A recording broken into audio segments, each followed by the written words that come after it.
112 days have passed since the illegal imprisonment of Chairman Pakistan Tehreek-e-Insaf and former Prime Minister Imran Khan on August 5, 2023. In these 112 days, Imran Khan's legal counsel continues to meet him in Adiala jail regarding the 200 frivolous and bogus charges on him. His legal counsel, Naeem Haider Panjota, shared today in a tweet that Imran Khan was interrogated by the National Accountability Bureau for 6 hours today, every time the same questions were repeated.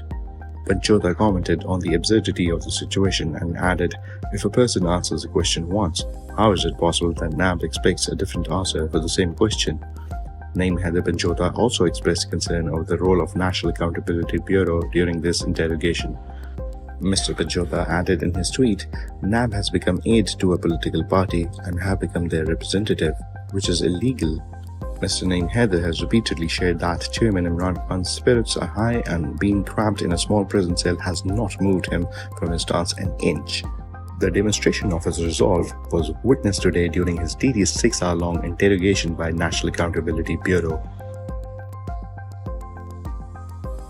The caretaker finance minister submitted the details of the dam fund in the Senate today.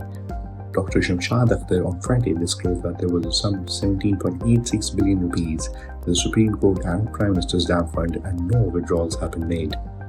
In her written response submitted to the Senate, Dr. Akhtar informed the House that an amount of 11.46 billion rupees was directly contributed to the fund, while an additional 6.29 billion rupees was gathered as profit on government investments. The Interim Minister made it clear that no withdrawals have been made from the dam's fund and any such move would require the judiciary's permission. She said this transparency and accountability in managing the fund's resources were necessary for ensuring the effective use of the money it had for the construction of the dams. Former Chief Justice of Pakistan, Sakim Nisar, had established a Supreme Court of Pakistan, Dimer Basha and Mohammed Dams Fund on July 10, 2018 to raise money for the construction of both dams. The State Bank's website stated that the SC supervised the fund and its registrar directly operated its account. Later, the then Prime Minister Imran Khan had also thrown weight behind Chief Justice Sakim Nisar's call for donations and had urged overseas Pakistanis to contribute to the effort to raise funds via voluntary donations. In January this year, the SC directed the Auditor General of Pakistan to review the records of the fund. It observed that the money in the fund would not be spent on repairing the damage caused by the catastrophic floods of 2022.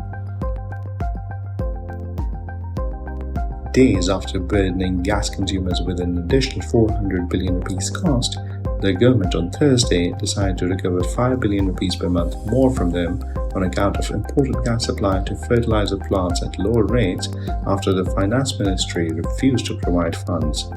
The Economic Coordination Committee (ECC) decided that the two fertilizer plants would continue to pay the price of Rs 1,229 per million British thermal units as against the imported gas rate of Rs 3,625.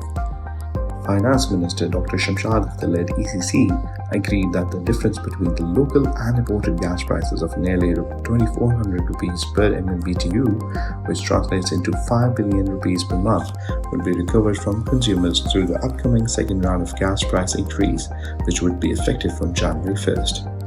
The Petroleum Division had proposed that 50% of the differential cost should be picked up by provinces and the remaining 50% should be passed on to domestic consumers.